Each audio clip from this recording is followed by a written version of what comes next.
माननीय प्रधानमंत्री जी,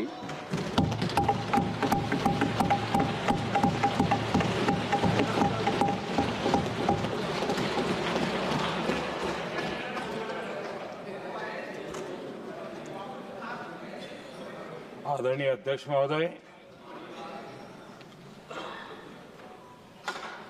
हम सब के लिए और सभी देशवासियों के लिए इतना ही नहीं, विश्व के लोकतंत्र प्रेमी नागरिकों के लिए भी हमारे लिए ये बहुत ही गौरव का पल है। बड़े गर्व के साथ लोकतंत्र के उत्सव को मनाने का ये अवसर है।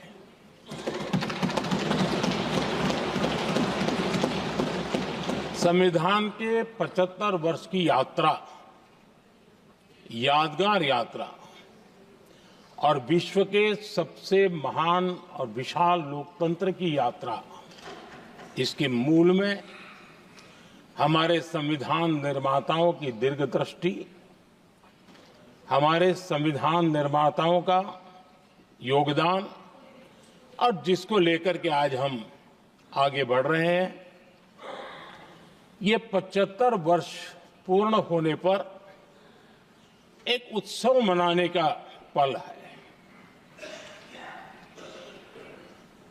मेरे लिए खुशी की बात है कि संसद भी इस उत्सव में शामिल होकर के अपनी भावनाओं को प्रकट कर रही है। मैं सभी माननीय सांसदों का आभार व्यक्त करता हूं कि जिन्होंने इस उत्सव के अंदर हिस्सा लिया। मैं उन सबका अभिनंदन करता हूं। आदरणीय अध्यक्ष जी, 75 वर्ष की उपलब्धि साधारण नहीं है, असाधारण है। और जब देश आजाद हुआ और उस समय भारत के लिए जो जो संभावनाएं व्यक्त की गई थी,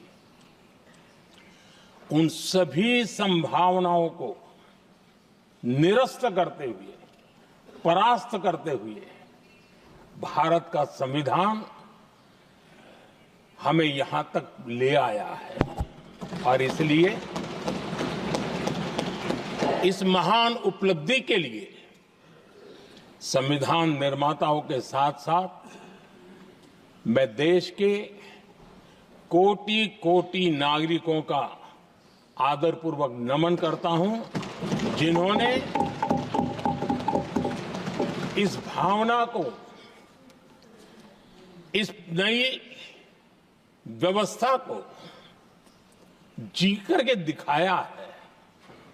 संविधान निर्माताओं की जो भावनाएं थी, उसको जीने में पिछले 75 साल भारत का नागरिक हर कसौटी पर खरा उतरा है। और इसलिए भारत का नागरिक सर्वाधिक अभिनंदन का अधिकारी है। आदरणीय सभापति जी, संविधान निर्माता इस बात में बहुत सजग थे। वो ये नहीं मानते थे कि भारत का जन्म 1947 में हुआ है। वो ये नहीं मानते थे कि भारत में लोकतंत्र 1950 से आ रहा है। वे मानते थे यहां की महान परंपरा को, महान संस्कृति को, महान विरासत को, हजारों साल की उस यात्रा को, उसके प्रति वो सजग थे। उनको इस बात का पूरा भान था। आदरणीय सभापति जी, भारत का लोकतंत्र, भारत का गणतांत्रिक अतीत बहुत ही समृद्ध रहा है, विश्व के लिए प्रेरक रहा है। और तभी तो भारत आज मदर ऑफ डेमोक्रेसी के रूप में जाना जाता है। हम सिर्फ विशाल लोकतंत्र है इतना नहीं, हम लोकतंत्र की जननी है। आदरणीय सभापति जी, मैं जब ये कह रहा हूं तो मैं 3 महापुरुषों के कोट इस सदन के सामने प्रस्तुत करना चाहता हूं। राजर्षि पुरुषोत्तम दास टंडन जी, मैं संविधान सभा के अंदर हुई चर्चा का उल्लेख कर रहा हूं। उन्होंने कहा था, सदियों के बाद हमारे देश में एक बार फिर ऐसी बैठक बुलाई गई है, यह हमारे मन में अपने गौरवशाली अतीत की याद दिलाती है, जब हम स्वतंत्र हुआ करते थे, जब सभाएं आयोजित की जाती थी जिसमें विद्वान लोग देश के महत्वपूर्ण मामलों पर चर्चा करने के लिए मिला करते थे। दूसरा कोट मैं पढ़ रहा हूं डॉक्टर राधाकृष्णन जी का। वे भी इस संविधान सभा के सदस्य थे। उन्होंने कहा था, इस महान राष्ट्र के लिए गणतांत्रिक व्यवस्था नई नहीं है, हमारे यहां ये इतिहास के शुरुआत से ही है। और तीसरा कोट मैं बाबा साहब आंबेडकर का कह रहा हूं। बाबा साहब आंबेडकर जी ने कहा था, ऐसा नहीं है कि भारत को पता नहीं था कि लोकतंत्र क्या होता है। एक समय था जब भारत में कई गणतंत्र हुआ करते थे। आदरणीय सभापति जी, हमारे संविधान के निर्माण की प्रक्रिया में हमारी देश की नारी शक्ति ने संविधान को सशक्त करने में बहुत बड़ी भूमिका निभाई थी। संविधान सभा में 15 माननीय महिला सदस्य थी और सक्रिय सदस्य थी। मौलिक चिंतन के आधार पर उन्होंने संविधान सभा की डिबेट को समृद्ध किया था। और वे सभी बहनें अलग अलग बैकग्राउंड थी, अलग अलग क्षेत्र की थी, और संविधान में उन्होंने जो जो सुझाव दिए, उन सुझावों का संविधान के निर्माण पर बहुत बड़ा प्रभाव रहा था।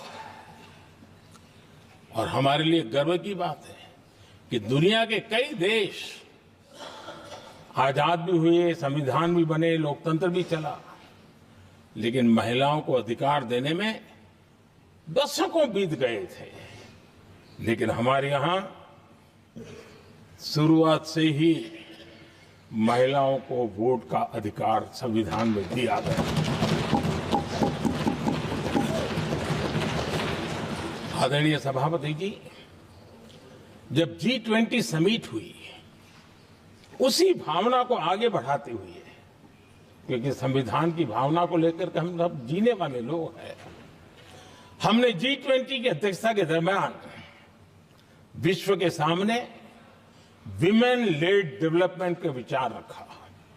और विश्व के अंदर विमेन डेवलपमेंट से अब आगे जाने की जरूरत है, और इसलिए हमने विमेन लेड डेवलपमेंट की चर्चा को अंजाम दिया। इतना ही नहीं, हम सभी सांसदों ने मिलकर के एक स्वर से नारी शक्ति बंधन अधिनियम पारित करके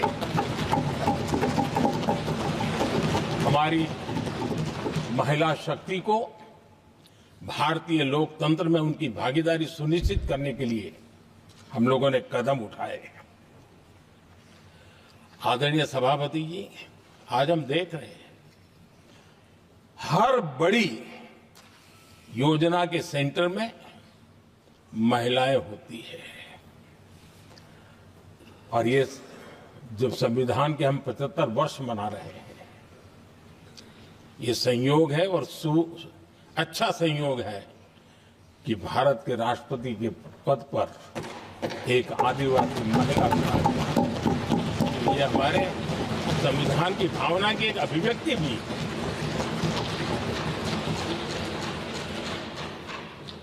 आदरणीय सभापति जी, इस सदन में भी लगातार हमारे महिला सांसदों की संख्या बढ़ रही है, उनका योगदान भी बढ़ रहा है। मंत्री परिषद में भी उनका योगदान बढ़ रहा है। आज सामाजिक क्षेत्र हो, राजनीतिक क्षेत्र हो, शिक्षा का क्षेत्र हो, खेलकूद का क्षेत्र हो, क्रिएटिव वर्ल्ड की दुनिया हो, जीवन के हर क्षेत्र में महिलाओं का योगदान, महिलाओं का प्रतिनिधित्व देश के लिए गौरव दिलाने वाला रहा है। विज्ञान के क्षेत्र में, खास करके स्पेस टेक्नोलॉजी में उनके योगदान की सराहना हर हिंदुस्तानी बड़े गर्व के साथ कर रहा है। और इन सब की सबसे बड़ी प्रेरणा हमारा संविधान है। आदरणीय सभापति जी, हमारा देश बहुत तेज गति से विकास कर रहा है। भारत बहुत ही जल्द विश्व की तीसरी बड़ी आर्थिक शक्ति बनने की दिशा में बहुत मजबूत कदम रख रहा है। और इतना ही नहीं, ये 140 करोड़ देशवासियों का संकल्प है कि जब हम आजादी की शताब्दी मनाएंगे, हम इस देश को विकसित भारत बना करके रहेंगे। ये हर भारतीय का संकल्प है, ये हर भारतीय का सपना है। लेकिन इस संकल्प से सिद्धि के लिए सबसे बड़ी आवश्यकता है, वो है भारत की एकता। हमारा संविधान भी भारत की एकता का आधार है। हमारे संविधान के निर्माण कार्य में इस देश के बड़े बड़े दिग्गज थे, स्वतंत्रता सेनानी थे, साहित्यकार थे, विवेचक थे, सामाजिक कार्यकर्ता थे, शिक्षाविद थे, कई फील्ड के प्रोफेशनल्स थे, मजदूर नेता थे, किसान नेता थे, समाज के हर वर्ग का प्रतिनिधित्व था और सबके सब भारत की एकता के प्रति बहुत ही संवेदनशील थे। जीवन के भिन्न भिन्न क्षेत्र से आए हुए, देश के अलग अलग भूभाग से आए हुए सभी लोग इस बात के प्रति सजग थे। और बाबा साहब अंबेडकर जी ने चेताया था। मैं बाबा साहब का कोट पढ़ रहा हूं। बाबा साहब अंबेडकर ने कहा था, समस्या ये है कि देश में जो विविधता से भरा जनमानस है, उसे किस तरह एक मत किया जाए, कैसे देश के लोगों को एक दूसरे के साथ होकर निर्णय लेने के लिए प्रेरित किया जाए, जिससे कि देश में एकता की भावना स्थापित हो। आदरणीय सभापति जी, मुझे बड़े दुख के साथ कहना है कि आजादी के बाद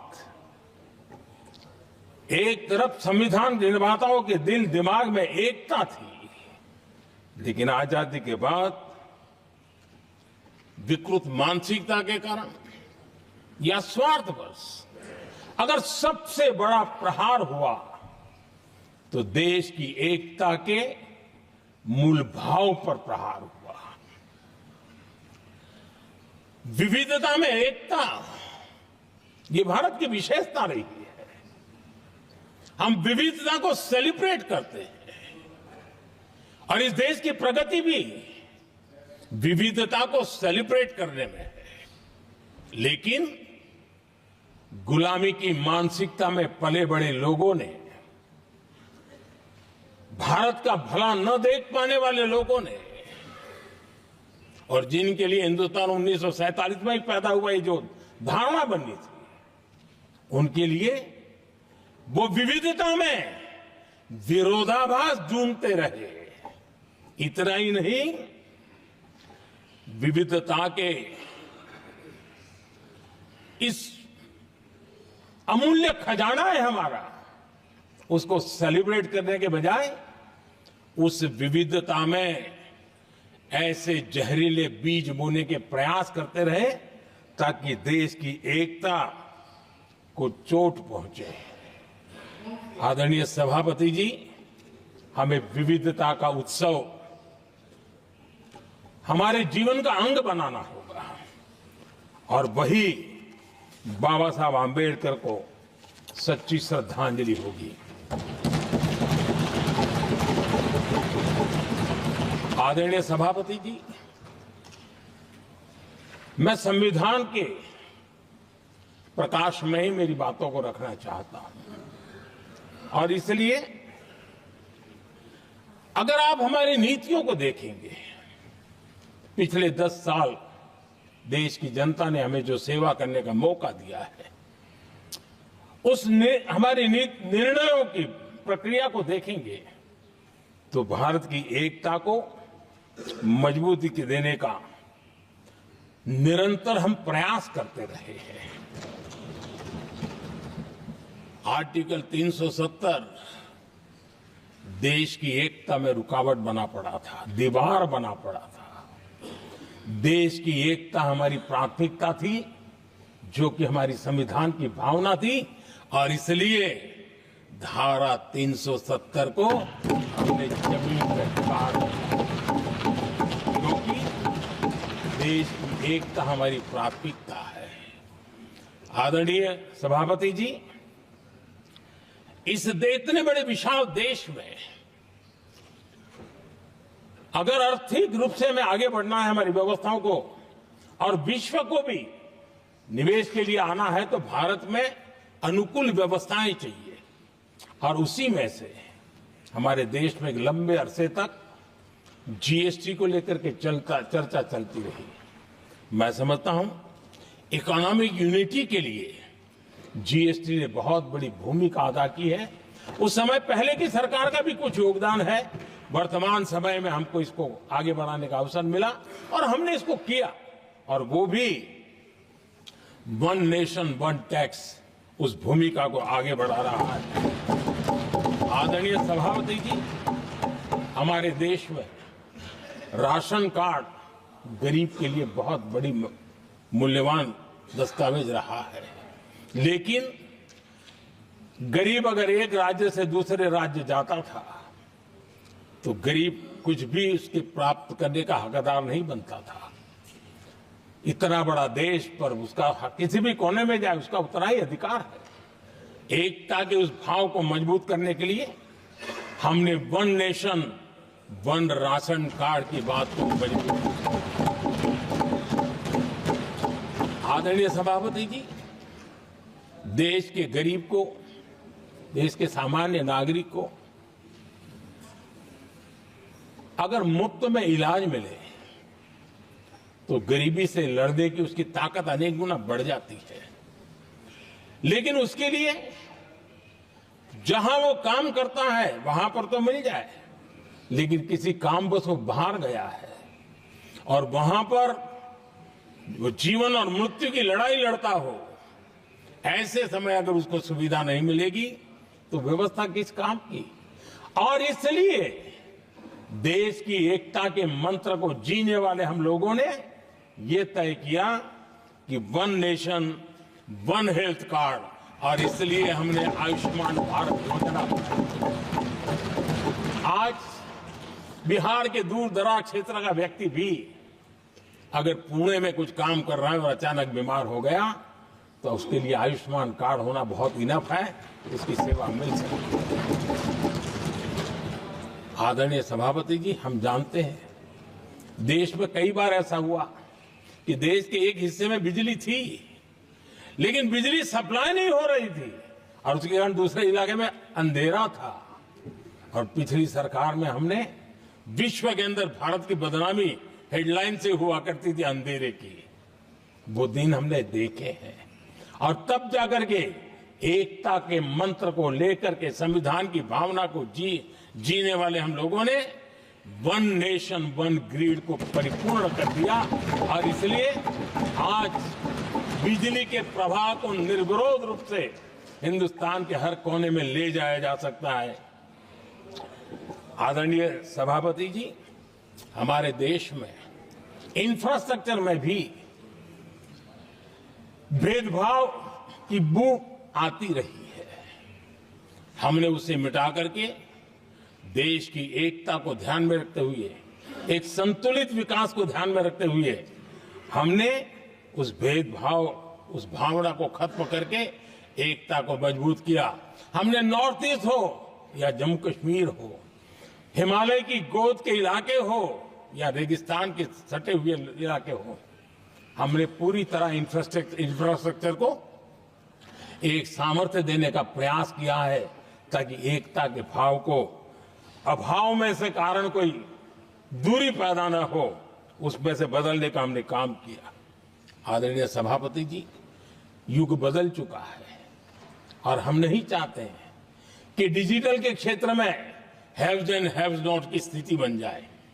देश के लिए समान रूप से, और इसलिए दुनिया के अंदर बड़े गर्व के साथ हम कहते हैं कि भारत का जो डिजिटल इंडिया की जो सक्सेस स्टोरी है, उसका एक कारण है हमने टेक्नोलॉजी को डेमोक्रेटाइज करने का प्रयास किया है। और उसी का भाग है ये हमारे संविधान निर्माताओं ने हमें दिशा दिखाई है कि हमने ऑप्टिकल फाइबर हिंदुस्तान की हर पंचायतों तक ले जाने का प्रयास किया है ताकि भारत की एकता को मजबूती देने में हमें ताकत मिले। आदरणीय सभापति जी, हमारा संविधान की अपेक्षा है एकता की, और इसी को ध्यान में रखते हुए हमने मातृभाषा के महात्म्य को स्वीकारा है। मातृभाषा को दबा करके हम देश के जनमानस को संस्कारित नहीं कर सकते, और इसलिए हमने न्यू एजुकेशन पॉलिसी में भी मातृभाषा को बहुत बल दिया है। और अब मेरे देश का गरीब का बच्चा भी मातृभाषा में डॉक्टर इंजीनियर बन सकता है, क्योंकि हमारा संविधान सबसे पीछे है, उनकी सबसे दरकार करने का हमें आदेश देता है। इतना ही नहीं, हमने क्लासिकल लैंग्वेज की दिशा में भी कई लैंग्वेजेस जो जिनका हक बनता था, उनको हमने उस स्थान पर रख करके हमने उनका सम्मान किया था। देश भर में एक भारत श्रेष्ठ भारत का अभियान देश के एकता को मजबूत और नई पीढ़ी को वो संस्कारित करने का काम हमारी तरफ से चल रहा है।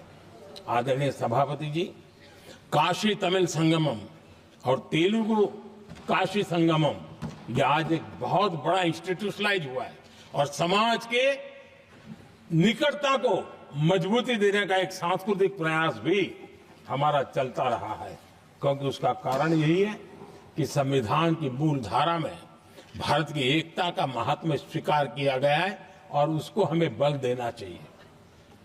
आदरणीय सभापति जी, संविधान के आज 75 वर्ष हो रहे हैं, लेकिन हमारे यहां तो 25 वर्ष का भी महत्व होता है, 50 वर्ष का भी महत्व होता है, 60 साल का भी महत्व होता है। जरा हम इतिहास की तरफ नजर करें कि संविधान यात्रा के इन महत्वपूर्ण पड़ाव का क्या हुआ था। जब देश संविधान के 25 वर्ष पूरे कर रहा था, उसी समय हमारे देश में संविधान को नोच लिया गया, इमरजेंसी आपातकाल लाया गया।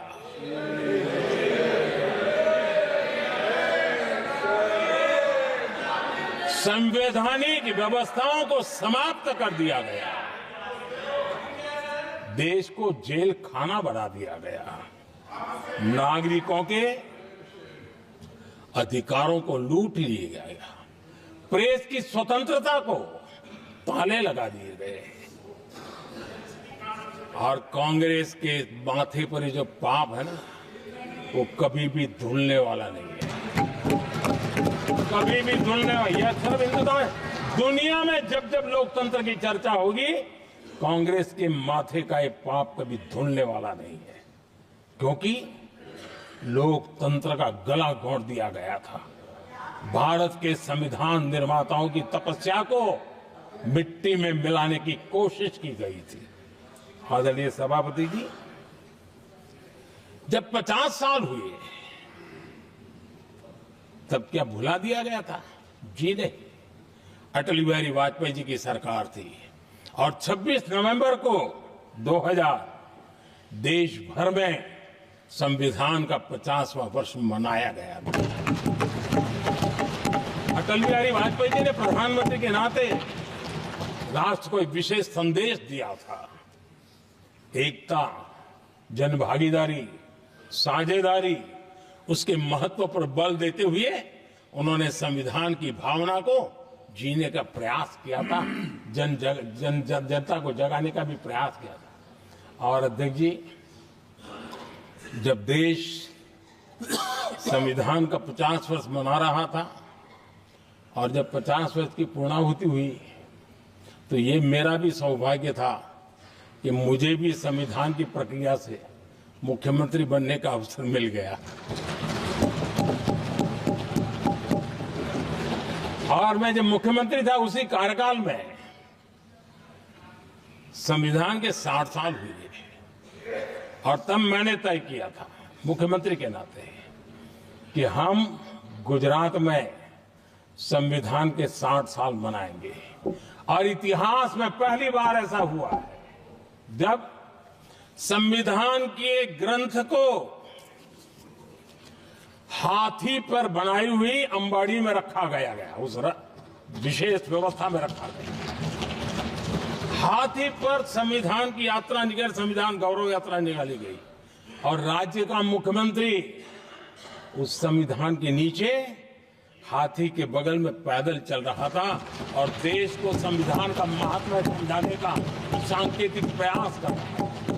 ये सौभाग्य भी मुझे प्राप्त हुआ था, क्योंकि हमारे लिए संविधान का महत्व क्या है।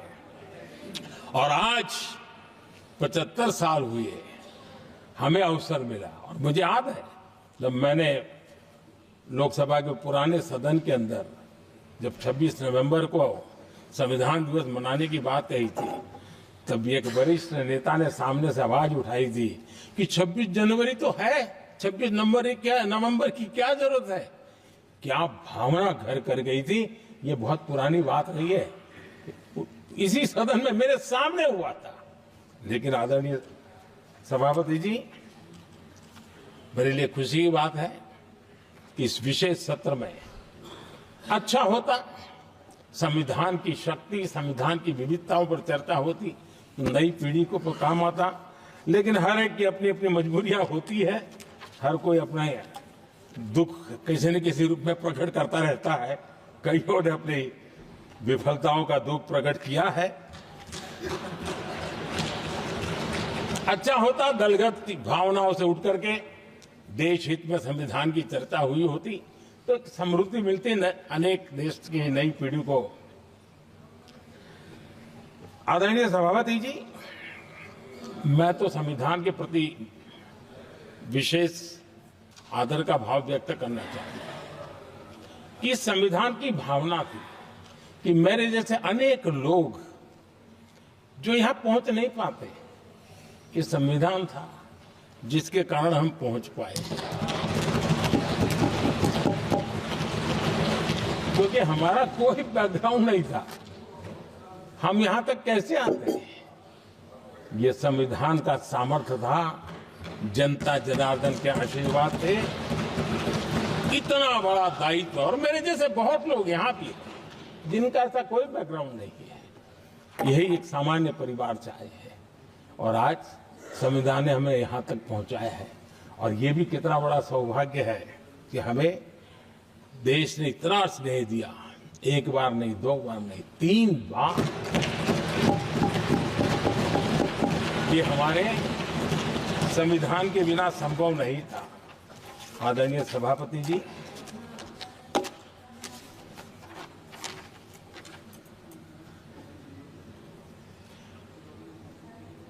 उतार चढ़ाव तो आए, कठिनाइयां भी आई, रुकावटें भी आई, लेकिन मैं फिर एक बार देश की जनता को नमन करता हूं कि देश की जनता पूरी ताकत के साथ संविधान के साथ खड़ी रही।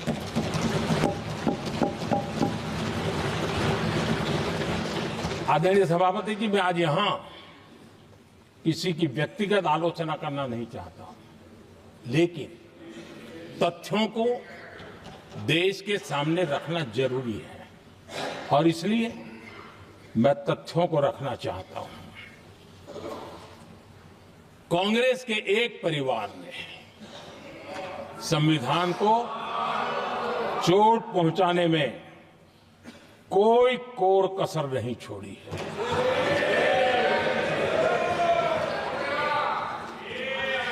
और मैं इसलिए एक परिवार का उल्लेख करता हूं कि 75 साल की हमारी यात्रा में 55 साल एक ही परिवार ने राज किया है। इसलिए देश को क्या क्या हुआ है ये जानने का अधिकार है और इस परिवार के कुविचार, कुरीति, कुनीति, इसकी परंपरा निरंतर चल रही है। हर स्तर पर इस परिवार ने संविधान को चुनौती दी। आदरणीय सभापति जी, 1947 टू 1952 इस देश में इलेक्टेड गवर्नमेंट नहीं थी। एक अस्थाई व्यवस्था थी, एक सिलेक्टेड सरकार थी और चुनाव नहीं हुए थे और जब तक चुनाव न हो तब तक एक इंटरिम व्यवस्था के रूप में कोई खाका खड़ा करना चाहिए, किया गया था। 1952 के पहले राज्यसभा का भी गठन नहीं हुआ था, राज्यों में भी कोई चुनाव नहीं थे, जनता का कोई आदेश नहीं था। उसके बावजूद भी और अभी तो संविधान निर्माताओं ने इतना मंथन करके संविधान बनाया था। 1951 में जबकि चुनी हुई सरकार नहीं थी, उन्होंने ऑर्डिनेंस करके संविधान को बदला और किया क्या? अभिव्यक्ति की आजादी पर हमला कर दिया गया।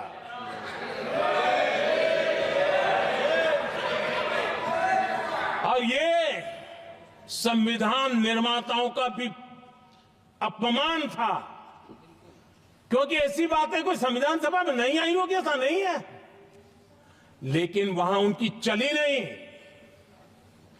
तो बाद में जैसे ही मौका मिला, उन्होंने अभिव्यक्ति की आजादी को उस पर उन्होंने हथौड़ा मार दिया और ये संविधान निर्माताओं का घोर अपमान है। अपने मन की चीजें जो संविधान सभा के अंदर नहीं करवा पाए, उन्होंने पिछले दरवाजे से किया और वो भी चुनी हुई सरकार के वो प्रधानमंत्री नहीं थे, उन्होंने पाप किया था। इतना ही नहीं, आदरणीय सभापति जी, उसी दौरान उस समय के प्रधानमंत्री पंडित नेहरू जी ने मुख्यमंत्रियों को एक चिट्ठी लिखी थी। उस चिट्ठी में उन्होंने लिखा था, नेहरू जी लिखते हैं, अगर संविधान हमारे, आगे नेहरू जी लिखते हैं, अगर संविधान हमारे रास्ते के बीच में आ जाए, ये नेहरू जी लिख रहे हैं, अगर संविधान हमारे रास्ते के बीच में आ जाए, आगे नेहरू जी कह रहे हैं, तो हर हाल में संविधान में परिवर्तन करना चाहिए। ये नेहरू जी ने मुख्यमंत्रियों को चिट्ठी लिखी।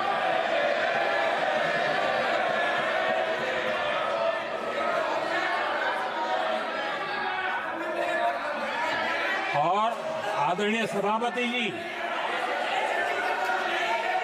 ये भी देखिए 1951 में ये पाप किया गया, लेकिन देश चुप नहीं था। उस समय राष्ट्रपति डॉक्टर राजेंद्र प्रसाद जी ने चेताया ये गलत हो रहा है।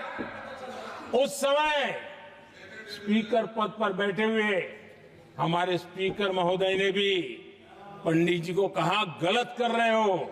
इतना ही नहीं, आचार्य कृपलानी जी, जयप्रकाश नारायण जैसे महान कांग्रेसी लोगों ने भी पंडित नेहरू ने कहा कि ये रोको, लेकिन पंडित जी का अपना संविधान चलता था और इसलिए उन्होंने इतने वरिष्ठ महानुभावों की सलाह मानी नहीं और उसे भी उन्होंने दरकिनार कर दिया।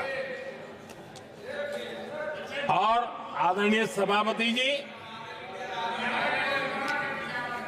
ये संविधान संशोधन करने का ऐसा खून कांग्रेस के मुंह लग गया कि समय समय पर वो संविधान का शिकार करती रही। ये खून मुंह पे लग गया।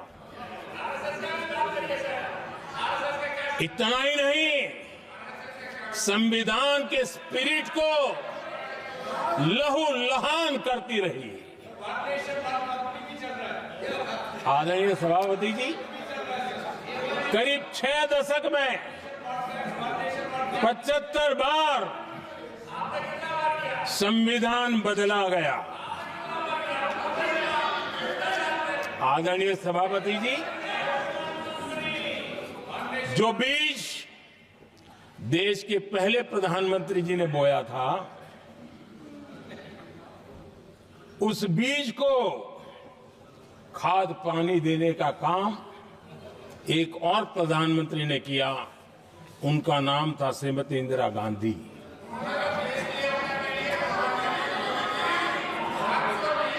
जो पाप पहले प्रधानमंत्री करके गए और जो खून लग गया था 1971 में, सुप्रीम कोर्ट का एक फैसला आया था। उस सुप्रीम कोर्ट के फैसले को संविधान बदल करके पलट दिया गया और 71 में ये संविधान संशोधन किया गया था। और क्या था, उन्होंने हमारे देश की अदालत के पंख काट दिए थे और यहां पर तो किया था कि संसद संविधान के किसी भी आर्टिकल में जो मर्जी पड़े वो कर सकती है और अदालत उसकी तरफ देख भी नहीं सकती है। अदालत के सारे अधिकारों को छीन लिया गया था। ये पाप 1971 में उस समय की प्रधानमंत्री श्रीमती इंदिरा गांधी ने किया था।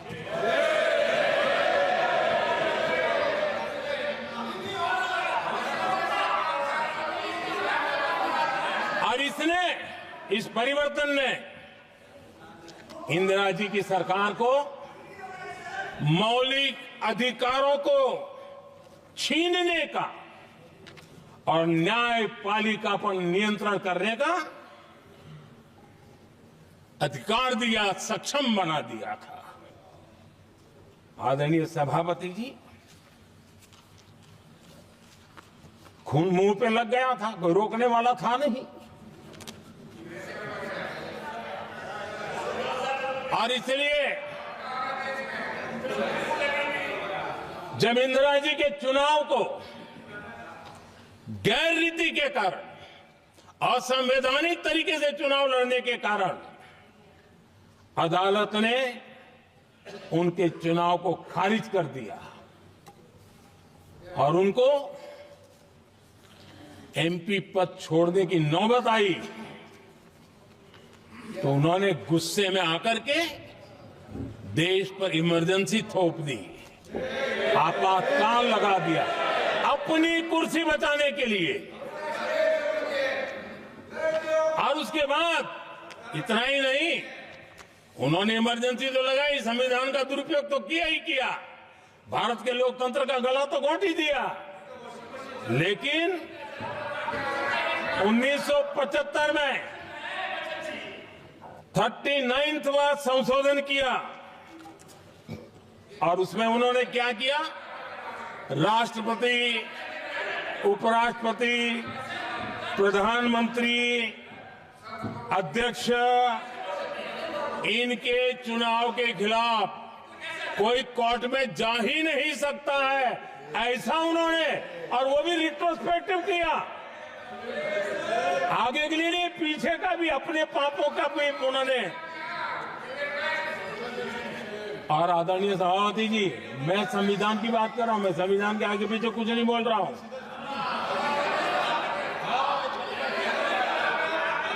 आदरणीय सभापति जी,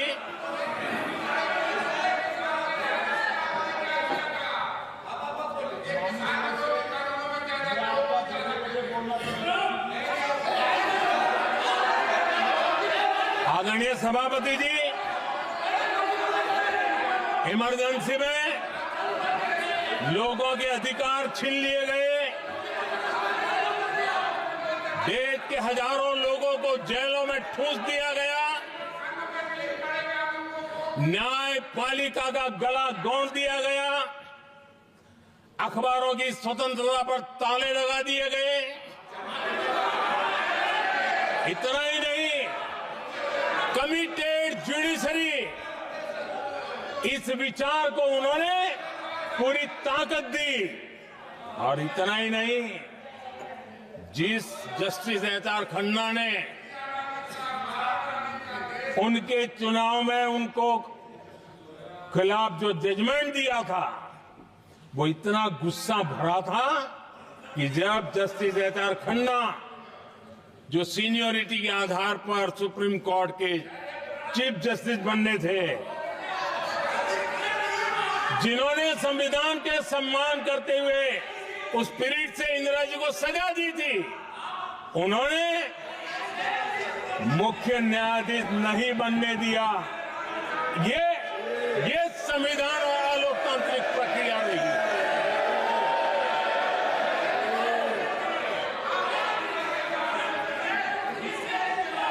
आदरणीय सभापति जी,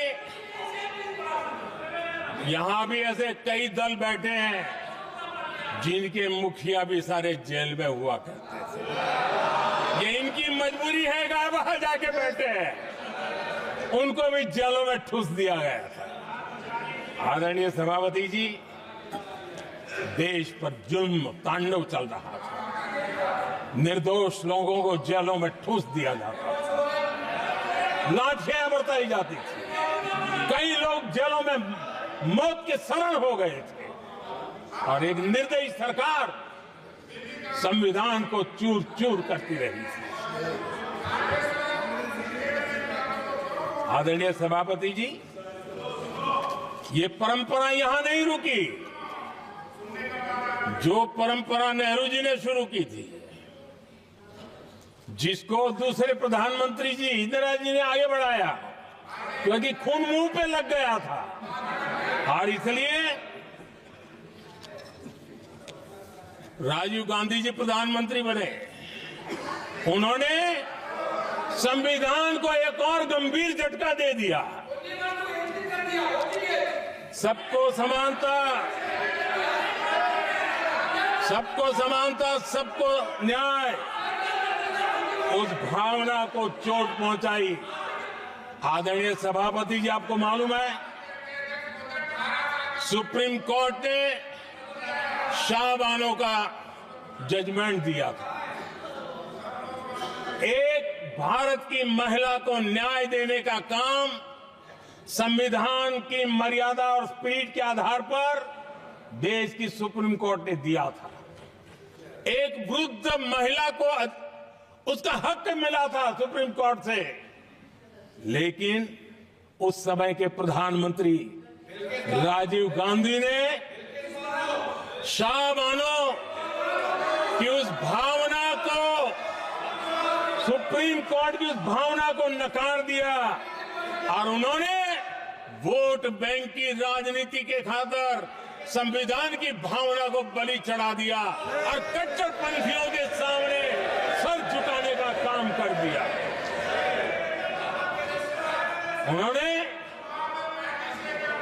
न्याय के लिए तड़प रही एक वृद्ध महिला को साथ देने के बजाय उन्होंने कट्टरपंथियों का साथ दिया।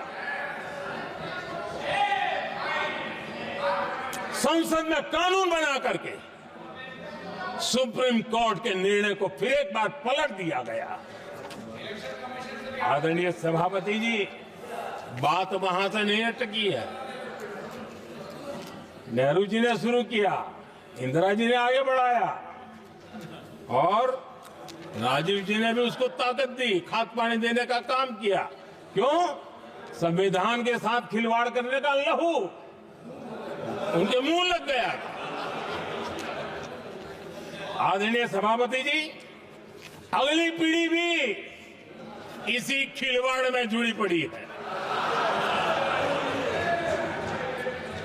एक किताब को मैं कोट कर रहा हूं। उस किताब में जो लिखा गया है और उसमें प्रधानमंत्री उस समय के मेरे पहले जो प्रधानमंत्री थे उनको कोट किया है। उन्होंने कहा है, मुझे यह स्वीकार करना होगा कि पार्टी अध्यक्ष सत्ता का केंद्र है।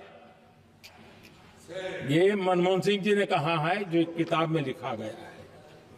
मुझे यह स्वीकार करना होगा कि पार्टी अध्यक्ष सत्ता का केंद्र है। सरकार पार्टी के प्रति जवाबदेह है। इतिहास में पहली बार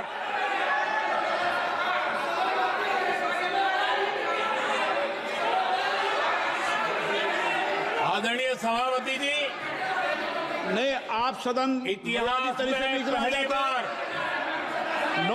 ये तरीका बिल्कुल ठीक नहीं है। सदन के नेता बोल रहे हैं, आपको मर्यादा रखनी चाहिए। ऐसे सदन नहीं चलेगा इस तरीके से, गलत तरीका आपका ये।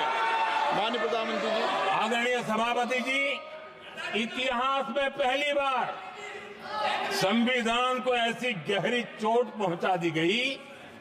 संविधान निर्माताओं ने चुनी हुई सरकार और चुने हुए प्रधानमंत्री की कल्पना तक ही हमारा संविधान था, लेकिन इन्होंने तो प्रधानमंत्री के ऊपर एक गैर संवैधानिक और जिसने कोई शपथ भी नहीं लिया था, नेशनल एडवाइजरी काउंसिल पीएमओ के भी ऊपर बैठा दिया।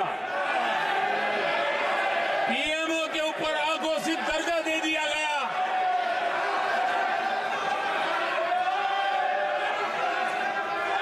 आदरणीय सभापति जी, इतना ही नहीं, और एक पीढ़ी आगे चले और उस पीढ़ी ने क्या किया? भारत के संविधान के तहत देश की जनता जनार्दन सरकार चुनती है और वो सरकार का मुखिया कैबिनेट बनाता है। ये संविधान के तहत है। इस कैबिनेट ने जो निर्णय किया, संविधान का अपमान करने वाले अहंकार से भरे लोगों ने पत्रकारों के सामने कैबिनेट के निर्णय को फाड़ दिया। संविधान को हर मौके पर संविधान के साथ खिलवाड़ करना, संविधान को न मानना, ये जिनकी आदत हो गई थी। और दुर्भाग्य देखिए, एक अहंकारी व्यक्ति कैबिनेट के निर्णय को फाड़ दे और कैबिनेट अपना फैसला बदल दे। ये कौन सी व्यवस्था है? आदरणीय सभापति जी, मैं जो कुछ भी कह रहा हूं वो संविधान के साथ क्या हुआ उसी की बात कर रहा हूं। उस समय करने वाले पात्रों को लेकर किसी को परेशानी होती होगी, लेकिन बात संविधान की है। मेरे मन के और मेरे विचारों को मैं अभिव्यक्त नहीं कर रहा हूं।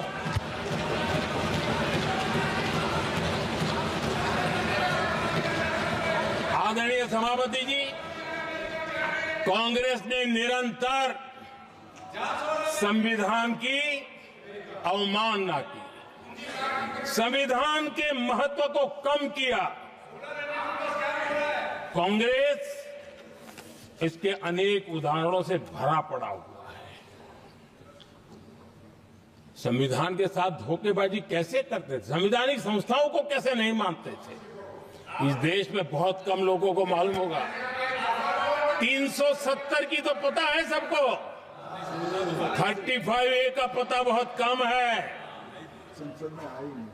संसद में आए बिना, जबकि संसद में आना पड़ता, संसद को ही अस्वीकार कर दिया गया। भारत के संविधान का अगर कोई पहला पुत्र है तो ये संसद है, उसको भी उन्होंने गला घोटने का काम किया। 35A जो संसद में लाए बिना उन्होंने देश पर थोप दिया, और अगर 35A न होता तो जम्मू कश्मीर में जो हालत पैदा हुई वो हालत पैदा न हुई होती। राष्ट्रपति के आदेश पर यह काम किया गया और देश की संसद को अंधेरे में रखा गया। आदरणीय सभापति, ये संसद का अधिकार था, कोई अपनी मनमानी से नहीं कर सकता था, लेकिन और उनके पास बहुमत था, कर सकते थे, लेकिन वो नहीं किया क्योंकि पेट में पाप था, देश की जनता से छुपाना चाहते थे। आदरणीय सभापति जी, इतना ही नहीं,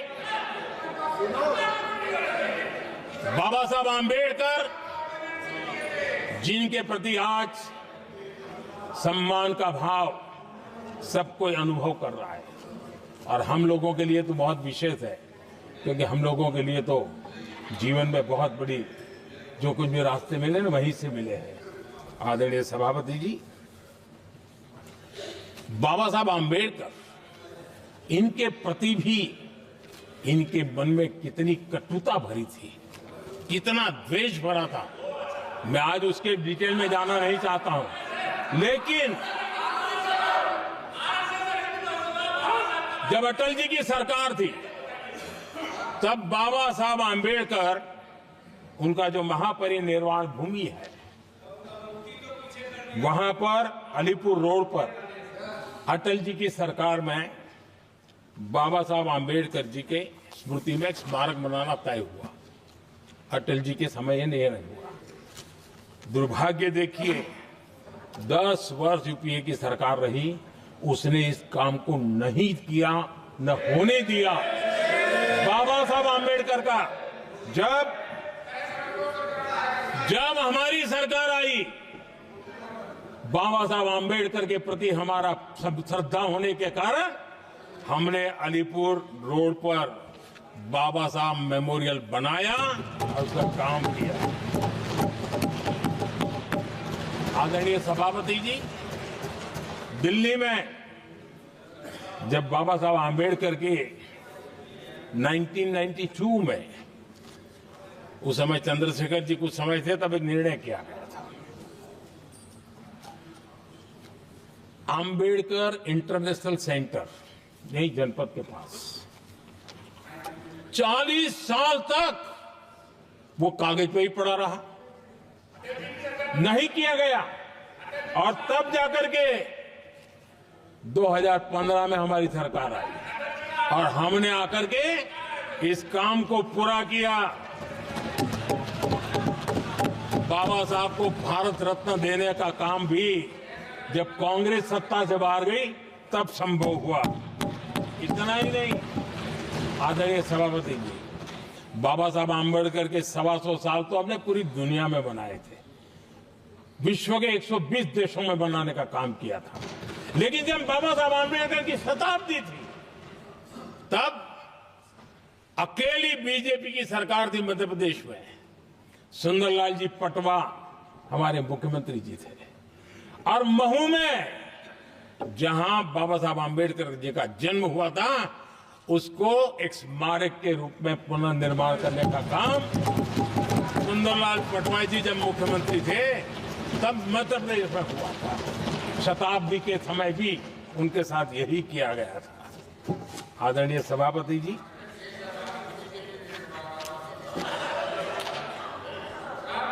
हमारे देश में बाबा साहब आंबेडकर एक दीर्घदृष्टा थे। समाज के दबे कुचले लोगों को मुख्य धारा में लाने के लिए वो प्रतिबद्ध थे और एक लंबे सोच के साथ भारत को अगर विकसित होना है तो भारत का कोई अंग दुर्बल नहीं रहना चाहिए, ये चिंता बाबा साहब को सताती थी। और तब जाकर के हमारे देश में आरक्षण की व्यवस्था बनी। लेकिन वोट बैंक की राजनीति में छुपे हुए लोगों ने, डूबे हुए लोगों ने धर्म के आधार पर, तुष्टीकरण के नाम पर आरक्षण के अंदर कुछ न कुछ नुक्सेदनी करने का प्रयास किया और इसका सबसे बड़ा नुकसान एससी, एसटी और ओबीसी समाज को हुआ है। आदरणीय सभापति जी, आरक्षण की कथा बहुत लंबी है। नेहरू जी से लेकर के राजीव गांधी तक कांग्रेस के प्रधानमंत्रियों ने आरक्षण का घोर विरोध किया है। हिस्ट्री कह रही है आरक्षण के विरोध में लंबी लंबी चिट्ठियां स्वयं नेहरू जी ने लिखी है, मुख्यमंत्रियों को लिखी है। इतना ही नहीं, सदन में आरक्षण के खिलाफ लंबे लंबे भाषण इन लोगों ने किए हैं। बाबा साहब आंबेडकर समता के लिए और भारत में संतुलित विकास के लिए आरक्षण की लेकर के आए, उन्होंने उसके खिलाफ भी झंडा ऊंचा किया हुआ था। दशकों तक मंडल कमीशन के रिपोर्ट को डिब्बे में डाल दिया था। जब कांग्रेस को देश ने हटाया, जब कांग्रेस गई, तब जाकर के ओबीसी को आरक्षण मिला। तब तक ओबीसी को आरक्षण नहीं मिला। ये कांग्रेस का पाप है। अगर उस समय मिला होता तो आज देश के अनेक पदों पर ओबीसी समाज के लोग भी देश की सेवा करते, लेकिन नहीं करने दिया, नहीं होने दिया। ये पाप इन्होंने किया था। आदरणीय सभापति जी, जब हमारे यहां संविधान का निर्माण चल रहा था, तब संविधान निर्माताओं ने धर्म के आधार पर आरक्षण होना चाहिए कि नहीं होना चाहिए, इस विषय पर घंटों तक, दिनों तक गहन चर्चा की है, विचार विमर्श किया है और सबका मत बना है कि भारत जैसे देश की एकता और अखंडता के लिए धर्म के, संप्रदाय के आधार पर आरक्षण नहीं हो सकता है। सुविचारित मत था, ऐसा नहीं कि भूल गए थे, रह गया था। सोच विचार कर तय किया गया था कि भारत की एकता और अखंडता के लिए संप्रदाय और धर्म के आधार पर यह नहीं होगा। लेकिन कांग्रेस ने सत्ता सुख के लिए, सत्ता भूख के लिए, अपनी वोट बैंक को खुश करने के लिए धर्म के आधार पर आरक्षण का नया खेल खेला है, जो संविधान की भावना के खिलाफ है। इतना ही नहीं, दे भी दिया कुछ जगह पे, और सुप्रीम कोर्ट से झटके लग रहे हैं। और इसलिए अब दूसरे बहाने से बहाने बता रहे हैं, ये करेंगे वो करेंगे। मन में साफ है, धर्म के आधार पर आरक्षण देना चाहते हैं, इसलिए खेल खेले जा रहे हैं। संविधान निर्माताओं के भावनाओं पर गहरी चोट करने का ये निर्लज्ज प्रयास है। आदरणीय सभापति जी, आदरणीय सभापति जी,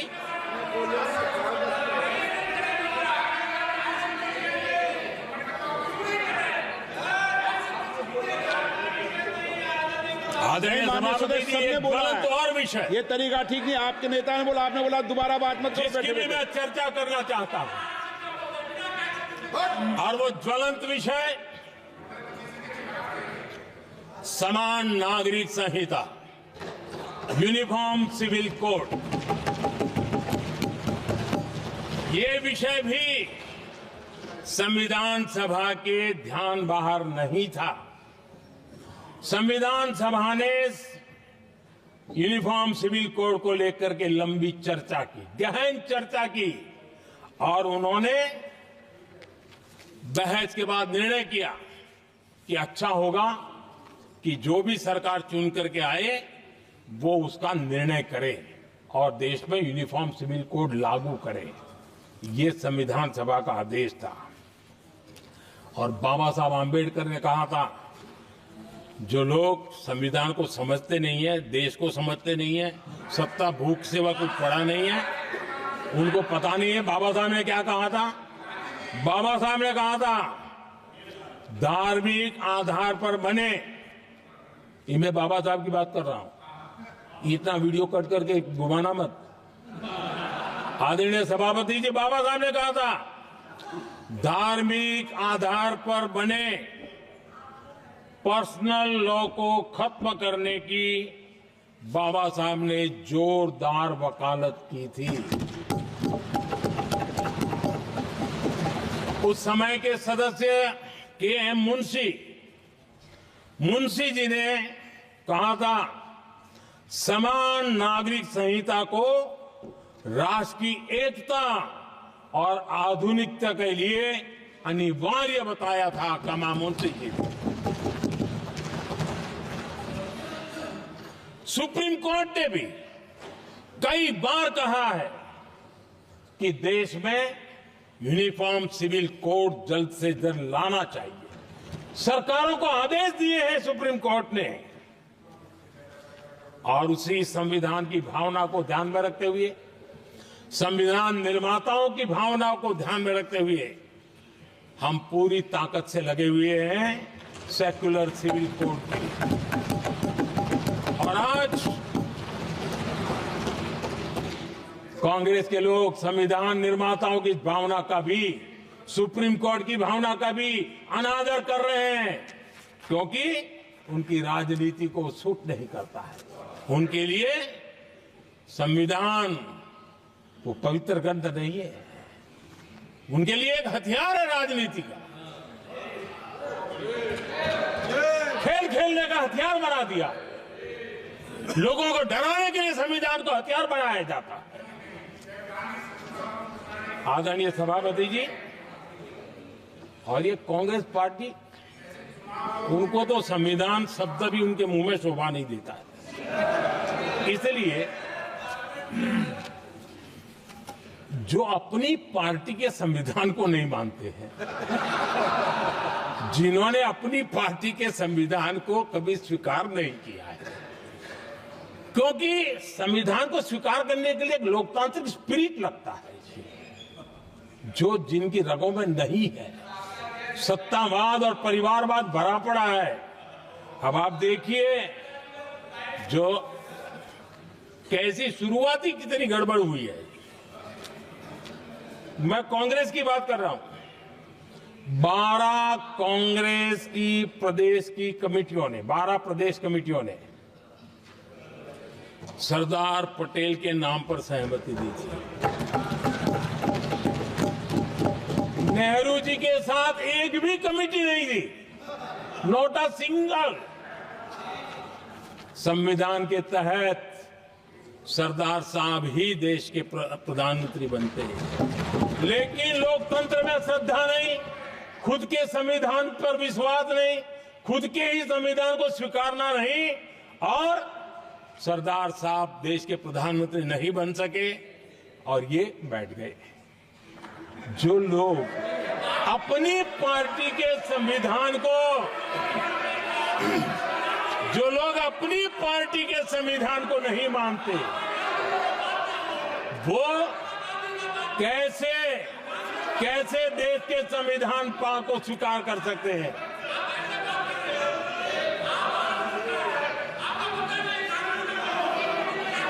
आदरणीय सभापति जी, जो लोग संविधान में लोगों के नाम ढूंढते रहते हैं, मैं जरा बताना चाहता हूं, कांग्रेस पार्टी के एक अध्यक्ष हुआ करते थे और वो अति पिछड़े समाज से आते थे। अति पिछड़े, पिछड़े भी नहीं, अति पिछड़े, अति पिछड़े समाज से आते हुए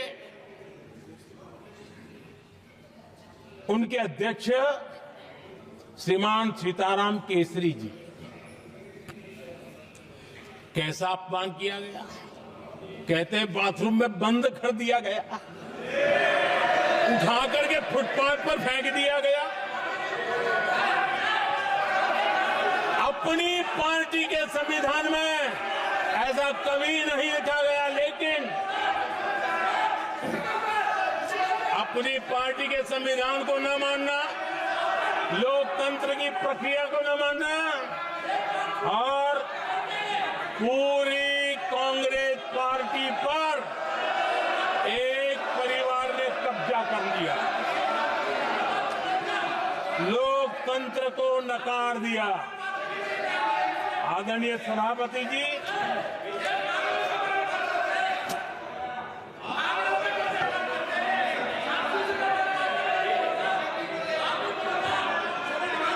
तो आपके सदस्यों ने क्या क्या बोला था ठीक नहीं है। आप जब सदन के नेता बोल रहे हैं तो सदन की मर्यादा को रखो, अच्छी परंपरा को बनाओ। संविधान के साथ खिलवाड़ करना, संविधान के स्पिरिट को तहस नहस करना, ये कांग्रेस की रगों में रहा है। हमारे लिए संविधान,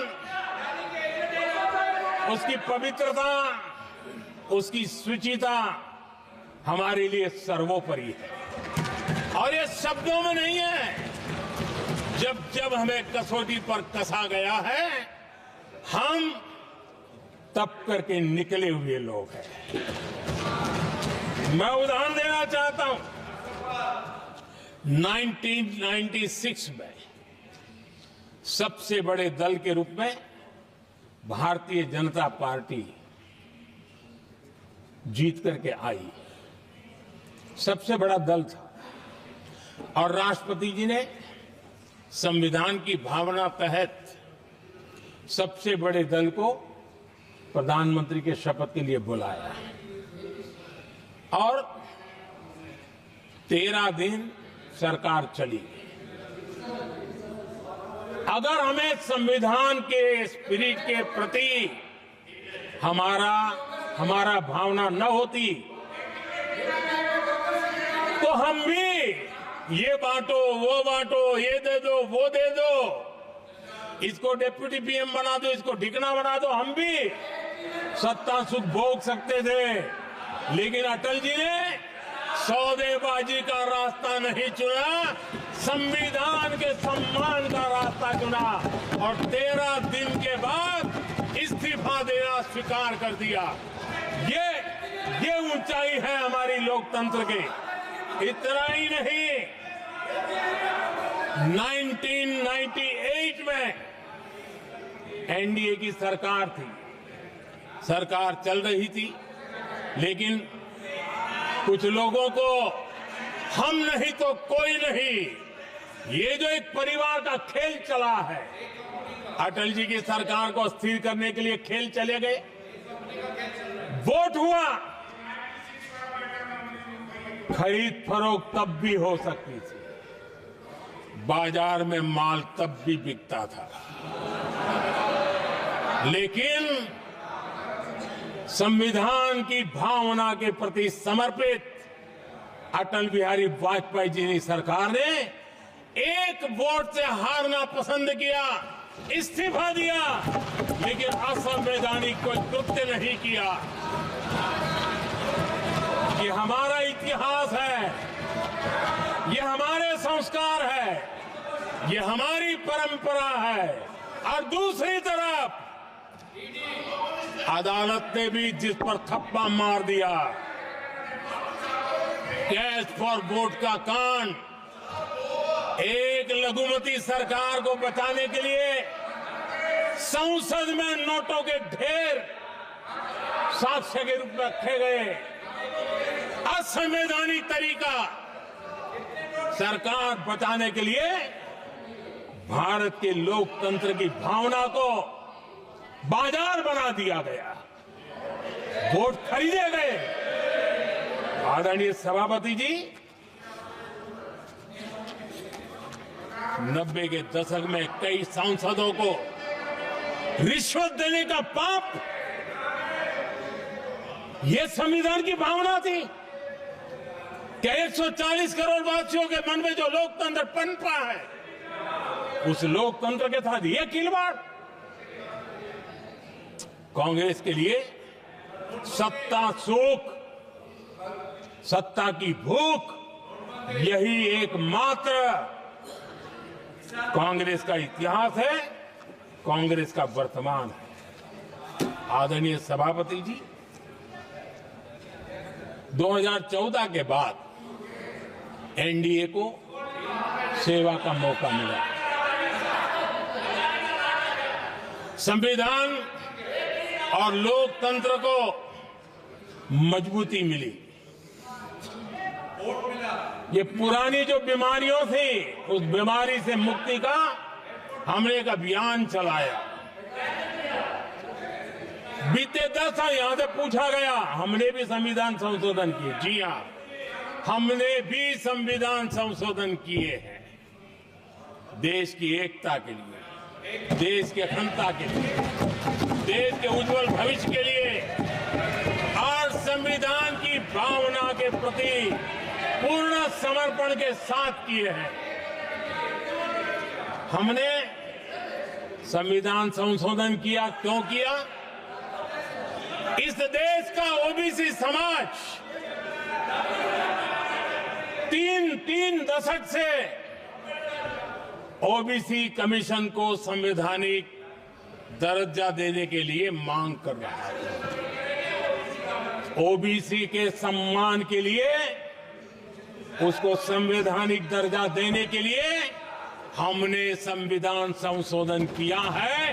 हमें गर्व है ये करने का। समाज के दबे कुचले लोगों को उनके साथ खड़े होना, ये हम अपना कर्तव्य मानते हैं, इसलिए संविधान संशोधन किया। आदरणीय सभापति जी, इस देश में एक बहुत बड़ा वर्ग था, वो किसी भी जाति में क्यों न जन्मा हो, लेकिन गरीबी के कारण अवसरों को वो पा नहीं सकता था, आगे बढ़ नहीं सकता था, और इसलिए उसने असंतोष की ज्वाला भड़क रही थी और सबकी मांग रहती थी, कोई निर्णय नहीं करता था। हमने संविधान संशोधन किया, सामान्य जन के गरीब परिवार के 10% आरक्षण का किया, और ये पहला आरक्षण का संशोधन था। देश में कोई विरोध का स्वर नहीं उठा, हर किसी ने प्यार से उसको स्वीकार किया। संसद ने भी सहमति के साथ पारित किया, क्योंकि समाज की एकता की उसमें ताकत पड़ी थी, संविधान की भावनाओं का भाव पड़ा था, सबने सहयोग किया था, तब जाकर के हुआ था। आदरणीय सभापति जी, जी हां, हमने भी संविधान में संशोधन किए हैं, लेकिन हमने संविधान में संशोधन किया महिलाओं को शक्ति देने के लिए संसद और विधानसभा में और संसद का पुराना भवन गवाह है, जब देश महिलाओं को आरक्षण देने के लिए आगे बढ़ रहा था और कानून यानी बिल पेश हो रहा था, तब उन्हीं का एक साथी दल वेल में आता है, कागज छीन लेता है, फाड़ देता है और सदन स्थगित हो जाता है और 40 साल तक विषय लटका रहता है। और वो आज उनके मार्गदर्शक है, जिन्होंने देश की महिलाओं के साथ अन्याय किया, वो उनके मार्गदर्शक है।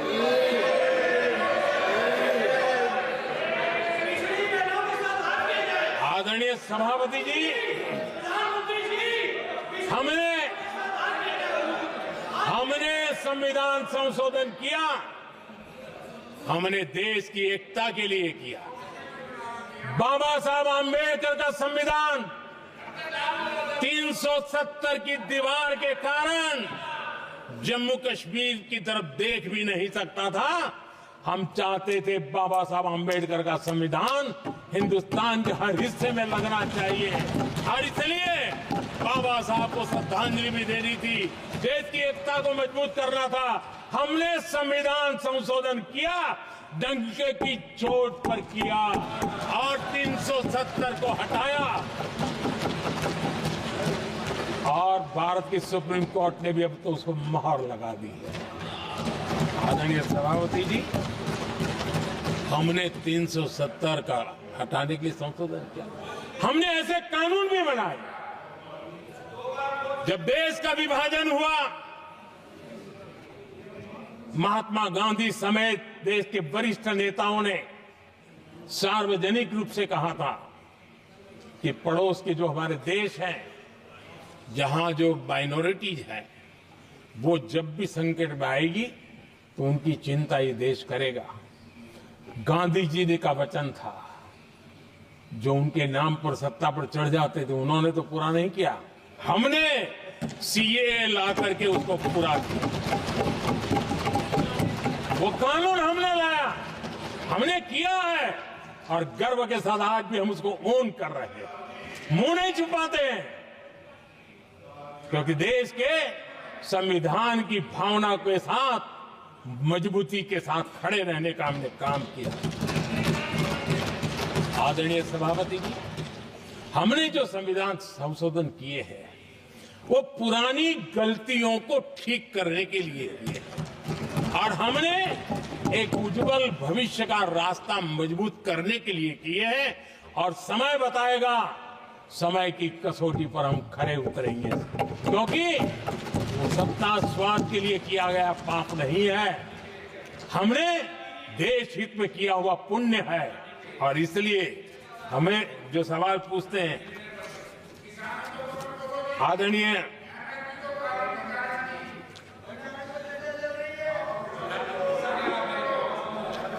सभापति जी, यहां संविधान पर अनेक भाषण हुए, अनेक विषय उठाए गए। हर एक की अपनी मजबूरियां होगी, राजनीतिक कुछ न कुछ करने के लिए कुछ करते होंगे, लेकिन आदरणीय सभापति जी, हमारा संविधान सबसे ज्यादा जिस बात को लेकर के संवेदनशील रहा है वो है भारत के लोग, वी द पीपल, भारत के नागरिक। संविधान उनके लिए है, उनके हितों के लिए है, उनके कल्याण के लिए है, उनकी गरिमा के लिए है और इसलिए संविधान भारत के कल्याणकारी राज्य के लिए हमें दिशा निर्देश देता है और कल्याणकारी राज्य का मतलब है जहां नागरिकों को भी गरिमा प्राप्त हो, उनको गरिमामय जीवन की गारंटी मिलनी चाहिए। हमारे कांग्रेस के साथियों को एक शब्द बहुत प्रिय है, मैं आज उस शब्द का उपयोग करना चाहता हूं और उनका सबसे प्रिय शब्द जिसके बिना वो जी नहीं सकते वो शब्द है जुमला। कांग्रेस के हमारे साथी उनको दिन रात जुमला, लेकिन इस देश को पता है हिंदुस्तान में अगर सबसे बड़ा जुमला कोई था और वो 4 पीढ़ी ने चलाया, वो जुमला था गरीबी हटाओ। ये ऐसा जुमला था, ये गरीबी हटाओ ऐसा जुमला था, उनकी राजनीति की रोटी तो सिकती थी लेकिन गरीब का हाल ठीक नहीं होता था। आदरणीय सभापति जी, जरा कोई मुझे कहे आजादी के इतने सालों के बाद क्या एक डिग्निटी के साथ जीने वाले परिवार को क्या उसे टॉयलेट भी उपलब्ध नहीं होना चाहिए? क्या आपको ये काम करने की फुर्सत नहीं मिली? आज देश में टॉयलेट बनाने के अभियान को, जो गरीबों के लिए एक सपना था, उसकी डिग्निटी के लिए हमने इस काम को हाथ में लिया और हमने जी जान से उसे जुटे रहे। उसका मजाक उड़ाया गया, मुझे मालूम है, लेकिन उसके बाद भी सामान्य नागरिक के जीवन का गरिमा ये हमारे दिल और दिमाग में होने के कारण हम डिगे नहीं, हम अड़े रहे, हम आगे बढ़ते चले गए और तब जाकर के ये सपना साकार हुआ। माताएं बहनें खुले में सोच जा रही थी, या तो सूर्योदय के पहले या सूर्योदय के बाद, और आपको कभी पीड़ा नहीं हुई। और उसका कारण यह था कि आपने गरीबों को और गरीबी को टीवी में देखा है, अखबार की सुर्खियों में देखा है, आपको गरीब की जिंदगी का पता नहीं, वरना आप इसके साथ ऐसा जुल्म नहीं करते। आदरणीय सभापति जी, इस देश की 80% जनता पीने के शुद्ध पानी के लिए तरसती रही। क्या मेरा संविधान हमें रोकता था? क्या संविधान तो ये चाहता था कि सामान्य मानवीय की सुविधाओं को ध्यान दिया जाए। आदरणीय सभापति जी, ये काम भी हमने बड़े समर्पण भाव से आगे बढ़ाया है। आदरणीय सभापति जी, इस देश की करोड़ों माताएं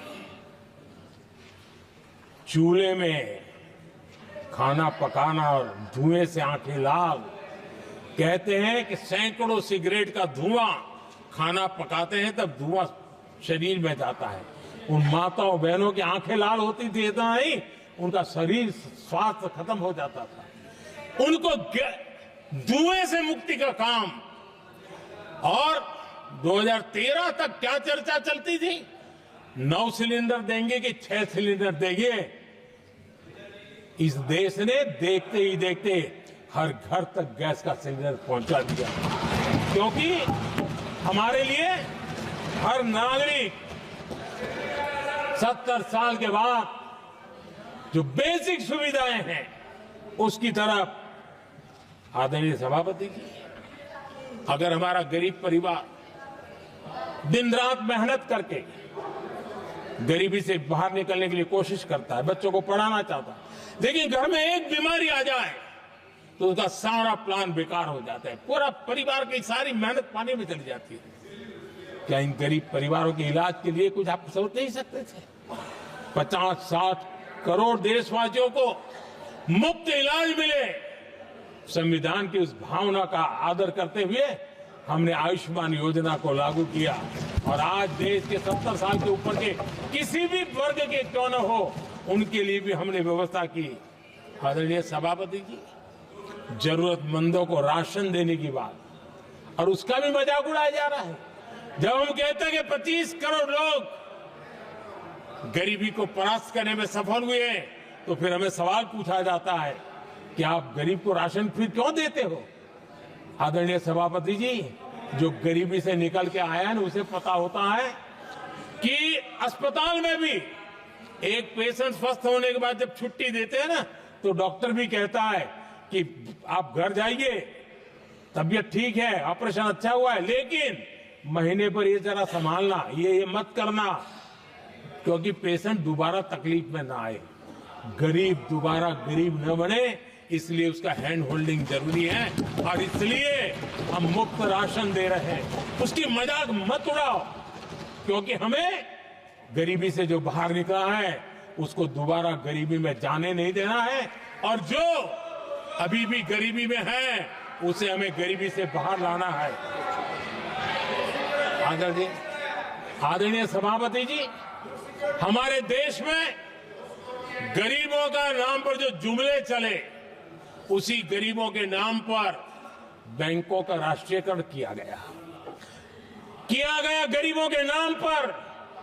लेकिन 2014 तक इस देश के 50 करोड़ नागरिक ऐसे थे जिन्होंने बैंक का दरवाजा तक नहीं देखा था। आदरणीय सभापति जी, गरीब को बैंक में प्रवेश तक नहीं था, ये पाप आपने किया। और आज 50 करोड़ गरीबों के बैंक खाते खोल करके हमने बैंक के दरवाजे गरीबों के लिए खोल दिए। इतना ही नहीं, ये एक प्रधानमंत्री कहते थे कि दिल्ली से 1 रुपया निकलता है तो 15 पैसा पहुंचता है, लेकिन उपाय उनको आता नहीं था। उपाय हमने दिखाया। आज दिल्ली से 1 रुपया निकलता है, 100 के 100 पैसे गरीब के खाते में जमा होते हैं। क्यों? हमने बैंक का सही इस्तेमाल क्या करना, बैंक का सही उपयोग क्या करना। माननीय सदस्य मोबाइल नहीं देखें। आदरणीय सभापति जी, बिना गारंटी के ऋण देश के अंदर जिन लोगों को बैंक के दरवाजे तक जाने की इजाजत नहीं थी, आज स्थापित सरकार का संविधान के प्रति जो समर्पण है ना, आज बिना गारंटी वो बैंक से लोन ले सकता है। ये ताकत हमने गरीब को दी है।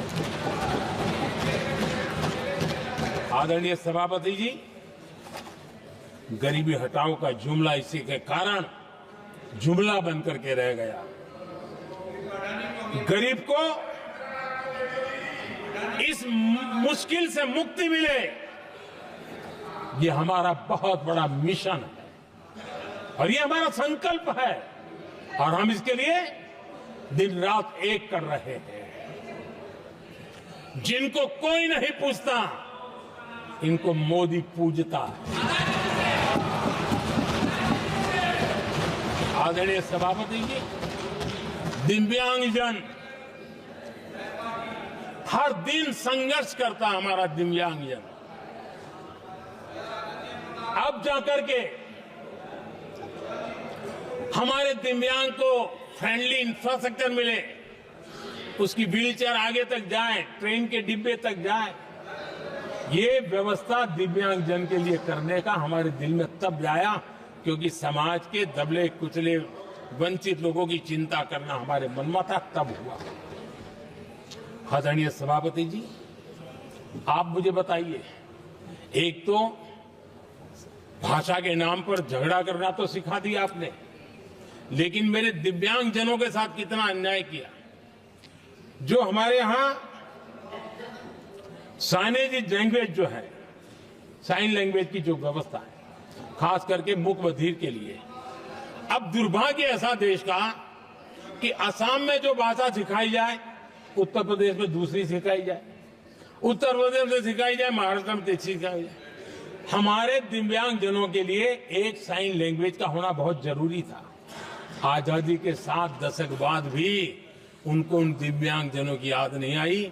एक कॉमन साइन लैंग्वेज बनाने का काम हमने किया, जो आज देश के मेरे सभी दिव्यांग भाई बहनों के लिए काम आ रही है।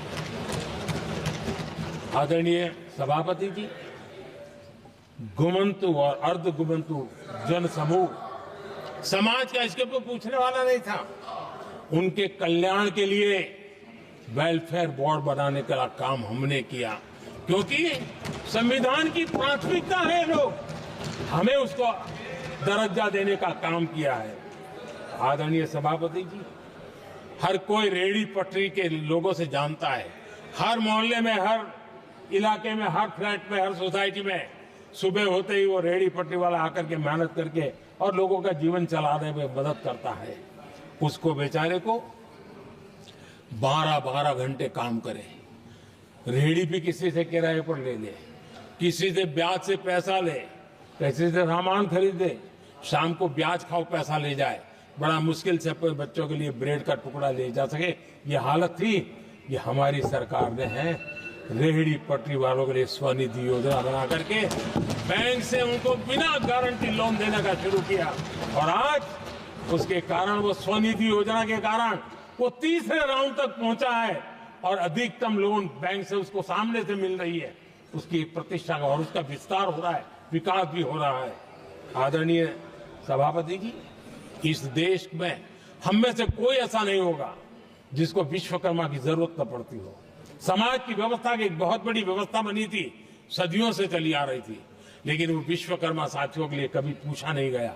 हमने विश्वकर्मा के कल्याण के लिए योजना बनाई, बैंक से लोन लेने की व्यवस्था की, उनको नई ट्रेनिंग देने की व्यवस्था की, उनको आधुनिक टूल देने की व्यवस्था की, नई डिजाइन से काम बनाने की चिंता की, और उसको हमने मजबूत बनाने का काम किया। आदरणीय सभापति जी, ट्रांसजेंडर जिसको परिवार ने धुतकार दिया, जिसको समाज ने धुतकार दिया, जिसकी कोई चिंता करने वाला नहीं था, ये हमारी सरकार है कि इसको भी भारत के संविधान ने हक दिए हैं। उस ट्रांसजेंडर के अधिकारों के लिए कानून और व्यवस्थाएं बनाने का काम किया, उनको गरिमापूर्ण जीवन मिले, उनके अधिकारों की सुरक्षा के लिए हमने काम किया।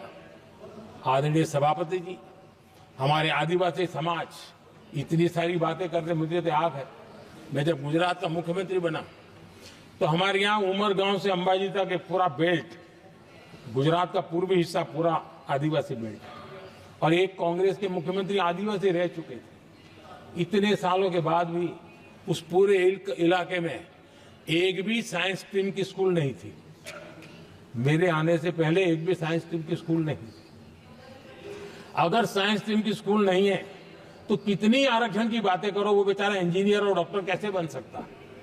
ये मैंने उस इलाके में काम किया और वहां साइंस स्ट्रीम की स्कूलें, अब तो वहां यूनिवर्सिटीज बन गई है। लेकिन यानी राजनीति की चर्चा करना, संविधान के अनुरूप काम न करना, ये जिनकी सत्ता भूख है ना, उसका हमने आदिवासी समाज में भी जो अति पिछड़े लोग हैं, और मैं राष्ट्रपति जी का आभार व्यक्त करता हूं, उन्होंने मेरा काफी मार्गदर्शन किया। राष्ट्रपति महोदया ने मेरा मार्गदर्शन किया और उसमें से पीएम जनमन योजना बनी। हमारे देश में बिखरे बिखरे आदिवासी समाज के छोटे छोटे समूह हैं जो आज भी उनको कोई सुविधा प्राप्त नहीं हुई थी। हमने ढूंढ ढूंढ करके, संख्या बहुत कम है, वोट की राजनीति में उनकी तरफ देखने वाला कोई नहीं था, लेकिन मोदी है जो आखिर को भी पूंजीता है, और इसलिए हमने उनके लिए पीएम जनमन योजना के द्वारा उनके विकास की। आदरणीय सभापति जी, जैसे समाजों में उनके विकास संतुलित होना चाहिए, पिछड़े से पिछड़ा व्यक्ति को भी संविधान अवसर देता है, जिम्मेवारी भी सरकार को देता है, उसी प्रकार से कोई भू-भाग भी, कोई हमारा ज्योग्राफिकल इलाका भी वो पीछे नहीं रहना चाहिए। और हमारे देश में किया क्या, 60 साल के दरमियान 100 डिस्ट्रिक्ट आइडेंटिफाई करके कह दिया कि ये तो बैकवर्ड डिस्ट्रिक्ट है, और बैकवर्ड डिस्ट्रिक्ट का ऐसा लेवल लग गया कि किसी की ट्रांसफर होती थी तो वो कहता था पनिशमेंट पोस्टिंग, तो कोई जिम्मेवार अफसर जाता ही नहीं था, और उनकी तरह हमने पूरी स्थिति को बदल दिया। हमने एस्पिरेशनल डिस्ट्रिक्ट का एक कल्पना रखी और 40 पैरामीटर पर ऑनलाइन रेगुलर मॉनिटरिंग करते रहे, और आज एस्पिरेशनल डिस्ट्रिक्ट उस राज्य के अच्छे जिलों की बराबरी करने लग गए और कुछ तो नेशनल एवरेज की बराबरी करने लगे। भूभाग भी पीछे न रहे, कोई जिला अब इसको आगे ले गए करके हमने 500 ब्लॉक को एस्पिरेशनल ब्लॉक बना करके उनके डेवलप पर स्पेशल फोकस करने की दिशा में हम काम कर रहे हैं। आदरणीय सभापति जी, मैं हैरान हूं, जो लोग बड़ी बड़ी कथाएं सुनाते हैं, क्या इस देश में आदिवासी समाज 1947 के बाद आया क्या राम और कृष्ण थे तब आदिवासी समाज था नहीं था? जो आदिवासी समाज को आदि पुरुष वीर पुरुष हम कहते हैं, लेकिन आजादी के कई दशकों के बाद भी इतना बड़ा आदिवासी समूह, उनके लिए अलग मंत्रालय नहीं बनाया गया। पहली बार अटल बिहारी वाजपेयी की सरकार आई और उन्होंने अलग आदिवासी मंत्रालय बनाया, अलग आदिवासी विकास और विस्तार के लिए बजट दिया। आदरणीय सभापति जी, हमारे माछीमार समाज, मछुआरा समाज, क्या अब ये भी आया है क्या उनकी नजर नहीं गई आपकी? इन मछुआरा समाज के कल्याण के लिए पहली बार हमारी सरकार ने आकर के अलग मंत्रालय बनाया फिशरीज का। उनके कल्याण के लिए अलग से हमने बजट दिया, समाज के इस तबके की चिंता की। आदरणीय सभापति जी, मेरे देश का छोटा किसान, उसके जीवन में सहकारिता एक मुख्य अंग है। छोटे किसान की जिंदगी को सामर्थ्य देने के लिए सहकारी क्षेत्र को जिम्मेवार बनाना, सहकारी क्षेत्र को सामर्थ्यवान बनाना, सहकारी क्षेत्र को बल देना, इसकी महात्मा हम समझते हैं, क्योंकि छोटा किसान, उसकी चिंता हमारे दिल में थी और इसलिए हमने अलग सहकारिता मंत्रालय बनाया। हमारी सोचने का तरीका क्या है? हमारे देश में नौजवान है, पूरा विश्व आज वर्कफोर्स के लिए तरस रहा है। देश में डेमोग्राफिक डिवीजन लेना है तो हमारे इस वर्कफोर्स को स्किल बनाना चाहिए।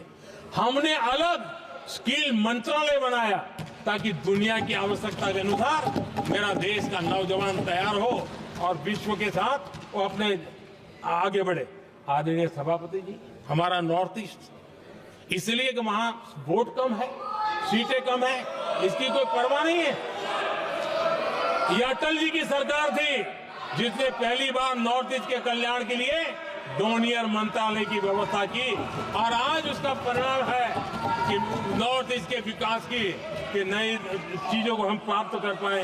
इसी के कारण रेल, रोड, पोर्ट, एयरपोर्ट ये बनने की दिशा में आगे बढ़ रहे हैं। आदरणीय सभापति जी, आज भी दुनिया के देशों में लैंड रिकॉर्ड के लेकर के समृद्ध देशों को भी कई संकट। हमने गांव के हर सामान्य व्यक्ति को अपना लैंड रिकॉर्ड, उसके घर की मालिकीन का हक के कागज नहीं है, उसके गांव उसको बैंक से लोन चाहिए हो, कहीं बाहर जाए तो कोई कब्जा कर ले, एक स्वामित्व योजना बनाई और देश के गांव के ऐसे समाज के दबे कुचले लोगों को वो कागज हम दे रहे हैं जिसके कारण उसका मालिकी हक बन रहा है। वो स्वामित्व योजना एक बहुत बड़ा दिशा में है। आदरणीय सभापति जी, इन सारे कामों के कारण पिछले 10 वर्ष में हमने जो प्रयास किया, हमने जिस प्रकार से गरीब को मजबूती देने का काम किया है, हमने जिस प्रकार से गरीब के अंदर एक नया आत्मविश्वास पैदा किया है और एक सही दिशा में चलने का परिणाम है कि आज इतने कम समय में मेरे देश के 25 करोड़ मेरे गरीब साथी गरीबी को परास्त करने में सफल हुए और हमें इस बात का गर्व है। और मैं संविधान निर्माताओं के सामने सर झुका करके कहता हूं, जो संविधान हमें दिशा दे रहा है उसके तहत मैं ये काम कर रहा हूं। और मैंने, आदरणीय सभापति जी, जब हम सबका साथ सबका विकास की बात करते हैं, वो नारा नहीं है, वो हमारे आर्टिकल ऑफ फेथ है। और इसलिए हमने सरकार की योजनाएं भी बिना भेदभाव को चलाने की दिशा में काम किया है और संविधान हमें भेदभाव की अनुमति नहीं देता है। और इसलिए हमने आगे चल करके कहा है सैचुरेशन, जिसके लिए जो योजना बनी है उसका लाभ उन लाभार्थी को 100% लाभार्थी को मिलना चाहिए।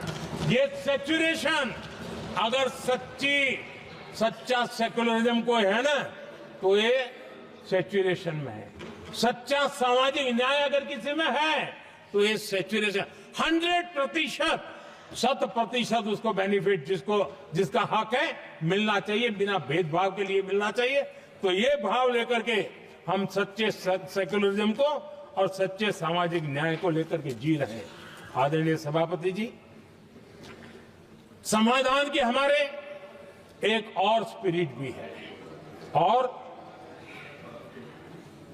हमारे देश को दिशा देने का माध्यम, देश को का चालक बल के रूप में राजनीति केंद्र में रहती है। आने वाले दशकों में हमारा लोकतंत्र, हमारी राजनीति की दिशा क्या होनी चाहिए, आज हमें मंथन करना चाहिए। आदरणीय सभापति जी, कुछ दलों की राजनीतिक स्वार्थ और सत्ता का भाव, मैं जरा उनसे पूछना चाहता हूं, क्या वे कभी अपने आप को, और मैं सभी दलों के लिए कह रहा हूं, उधर और इधर ये मेरा विषय नहीं है, ये मेरे मन के विचार है जो मैं इस सदन के सामने रखना चाहता हूं कि इस देश में योग्य नेतृत्व का अवसर मिलना चाहिए नहीं। जिनके परिवार में कोई राजनीति में नहीं है, क्या उनके लिए दरवाजे बंद हो जाएंगे? क्या देश को, लोकतंत्र के स्पिरिट को परिवारवाद ने गहरा नुकसान किया है कि नहीं किया है? क्या परिवारवाद से भारत के लोकतंत्र की मुक्ति का अभियान चलाना ये संविधान के तहत हमारी जिम्मेवारी है कि नहीं है? और इसलिए समानता के सिद्धांत की बात कहे, अवसर की बात कहे, हिंदुस्तान के हर किसी को, और जो परिवारवादी राजनीति है उनकी धुरी ही परिवार होता है, सब कुछ परिवार के लिए। देश को, देश के नौजवानों को आकर्षित करने के लिए, लोकतंत्र को मजबूत बनाने के लिए और देश के युवाओं को आगे आने के लिए हम सभी राजनीतिक दलों ने प्रयास करना चाहिए। सभी राजनीतिक दलों ने, जिनकी पार्श्वभूमि में राजनीतिक परिवार नहीं है, ऐसे फ्रेश ब्लड को लाने के लिए प्रयास करना, ये मैं मानता हूं कि देश की लोकतंत्र की, और इसीलिए मैंने लाल किले से कहा है कि मेरा एक विषय लेके मैं लगातार बोल रहा हूं, बोलता रहूंगा। 1 लाख ऐसे नौजवानों को देश की राजनीति में लाना है जिनका कोई परिवार का बैकग्राउंड राजनीतिक परिवार का नहीं है, और इसलिए देश को एक फ्रेश एयर की जरूरत है, देश को नई ऊर्जा की जरूरत है, देश को नए संकल्प और सपने लेकर के आने वाले युवकों की जरूरत है। और भारत के संविधान के जब 75 वर्ष मना रहे हैं तो हम दिशा में आगे बढ़े। आदरणीय सभापति जी, मुझे याद है मैंने एक बार लाल किले से संविधान में हमारे कर्तव्य को लेकर के उल्लेख किया था, और मैं हैरान हूं कि जिनको संविधान का समझ नहीं आता है वो कर्तव्य की भी मजाक उड़ाने लग गए। मैंने ऐसा कोई इंसान देखा नहीं दुनिया में कि जिसको इसमें भी इतराज हो सकता है आने। लेकिन देश का दुर्भाग्य है, हमारे संविधान ने नागरिकों के अधिकार तय किए हैं, लेकिन संविधान को हमसे कर्तव्य की भी अपेक्षा है। और हमारी सभ्यता का सार है धर्म, ड्यूटी, कर्तव्य, ये हमारी सभ्यता का सार है। और महात्मा गांधी जी ने कहा था, महात्मा जी का कोट है, उन्होंने कहा था, मैंने ये अपनी अशिक्षित लेकिन विद्वान मां से सीखा है कि हम अपने कर्तव्यों को जितना अच्छे से निभाते हैं उसी से अधिकार निकल करके आता है। ये महात्मा जी ने कहा था। मैं महात्मा जी की बात को आगे बढ़ाता हूं और मैं कहना चाहूंगा, अगर हम अपने मौलिक कर्तव्यों का पालन करें तो कोई भी हमें विकसित भारत बनाने से नहीं रोक सकता। संविधान का 75वां वर्ष कर्तव्य के प्रति हमारे समर्पण भाव को, हमारी प्रतिबद्धता को और ताकत दें, देश कर्तव्य भावना से आगे बढ़े, ये मैं मानता हूं समय की मांग है। आदरणीय सभापति जी, भारत के भविष्य के लिए संविधान के स्पिरिट से प्रेरित होकर के मैं आज इस सदन के पवित्र मंच से 11 संकल्प सदन के सामने रखना चाहता हूं। पहला संकल्प है, चाहे नागरिक हो या सरकार हो, सभी अपने कर्तव्यों का पालन करें। दूसरा संकल्प है, हर क्षेत्र, हर समाज को विकास का लाभ मिले, सबका साथ, सबका विकास हो। तीसरा संकल्प है, भ्रष्टाचार के प्रति जीरो टॉलरेंस हो। भ्रष्टाचारी की सामाजिक स्वीकार्यता न हो। भ्रष्टाचारी की सामाजिक स्वीकार्यता न हो। चौथा संकल्प है, देश के कानून, देश के नियम, देश की परंपराओं के पालन में देश के नागरिकों को गर्व होना चाहिए, गर्व का भाव हो। पांचवा संकल्प, गुलामी की मानसिकता से मुक्ति हो, देश की विरासत पर गर्व हो। छठा संकल्प, देश की राजनीति को परिवारवाद से मुक्ति मिले। सातवां संकल्प,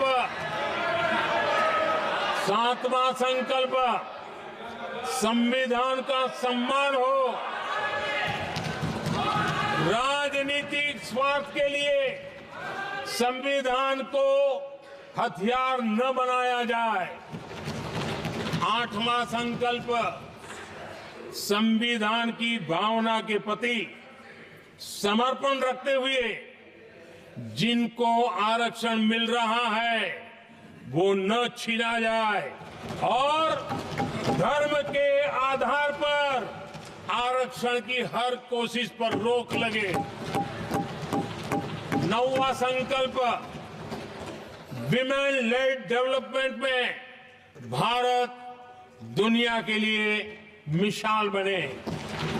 10वां संकल्प, राज्य के विकास से राष्ट्र का विकास, ये हमारा विकास का मंत्र हो। 11वां संकल्प, एक भारत श्रेष्ठ भारत का ध्येय सर्वोपरि हो। आदरणीय सभापति जी, इसी संकल्प के साथ हम सब मिलकर के अगर हम आगे बढ़ते हैं तो संविधान की जो निहित भावना है, वी द पीपल, सबका प्रयास, हम इसी मंत्र को लेकर के आगे चले और विकसित भारत का सपना इस सदन में बैठे हुए सबका तो होना ही चाहिए। 140 करोड़ देशवासियों का सपना जब बन जाता है और संकल्प लेकर के जब देश चल पड़ता है तो इच्छित परिणाम लेकर के रहता है। मेरा 140 करोड़ देशवासियों के प्रति मेरी अपार श्रद्धा रही है। उनके सामर्थ्य पर मेरी श्रद्धा है, देश की युवा शक्ति पर मेरी श्रद्धा है, देश की नारी शक्ति पर मेरी श्रद्धा है। और इसलिए मैं कहता हूं कि देश 2047 देश जब आजादी के 100 साल मनाएगा तो विकसित भारत के रूप में मनाएगा। इस संकल्प के साथ आगे बढ़े। मैं फिर एक बार इस महान पवित्र कार्य को आगे बढ़ाने के लिए सबको शुभकामनाएं देता हूं और मैं आदरणीय सभापति जी, आपने समय बढ़ाया, इसके लिए मैं आपका बहुत बहुत आभार व्यक्त करता हूं। बहुत बहुत धन्यवाद।